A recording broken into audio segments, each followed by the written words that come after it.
Could I please steer the boat straight?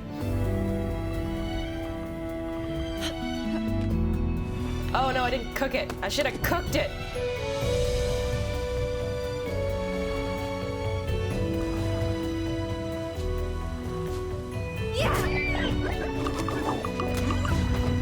Oh no, it's so much tougher than me.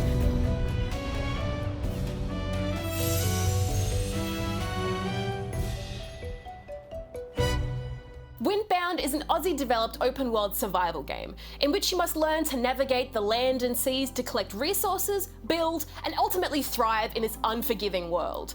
I was lucky enough to get an early hands-on with the game to try it out for myself, and if I've learned anything from this experience, it's that I would not survive a day in the wilderness on my own. You play as Kara, a warrior abandoned by her tribe on the Forbidden Islands. So after getting my bearings, I did what any good wilderness explorer should do, survey the area. And by that I mean pick up stones, cut grass, chase wild pigs. Piggy, can I hug the piggy? I want to hug the piggy. And eat tree mushrooms. Remember what I said about not surviving a day? Yeah. Thankfully, Kara is more sturdy than I, and after this large stone landmark caught my attention, I was bestowed an ornate, mysterious awe.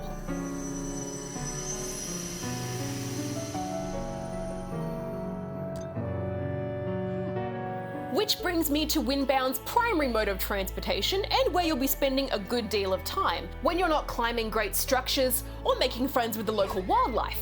Kara's boat. It's somehow comforting to know I'm just as bad at sailing in games as I am at driving in them. Initially, you start out with little more than a grass canoe, but as you progress and explore more locations, gathering resources and recipes, you'll be able to build it into something far more spectacular. And then you can run it into a reef and have it torn apart by crabs. The crabs are attacking me! Ah! They destroyed my boat! You know, I really hope come the full release there's a specific crab hunting section, just so I can exact my revenge. In terms of the crafting side of things, the menus are well laid out, the items are easily identifiable, and it's all drip-fed to you as you explore. For me, there is nothing more daunting than opening up that menu for the first time while you're still finding your feet and being overwhelmed with all the items you don't even have the resources to be able to build yet. Speaking of things that scare me in a survival game, the ability to sneak. That implies there's something that needs sneaking around. And in Windbound, that's the animals that can and will try to run you into the ground. My first encounter during this hands-on was with a gorehorn, whose crest I needed to make a bone shovel. Where do you get bone from? Oh no, you get bone from the creatures. If it hadn't been for that, I would have been called to play Live and Let Live, but hey, no hard feelings, right buddy? Okay, maybe some hard feelings. The combat did feel a bit on the clunky side, and I think that's down to not being able to disengage from an action once you've started it. When I went in for a strike, Kara's movements were sometimes too slow for me to get out of trouble with a quick dodge, which led to 1 or 2 extra bruises for poor Kara.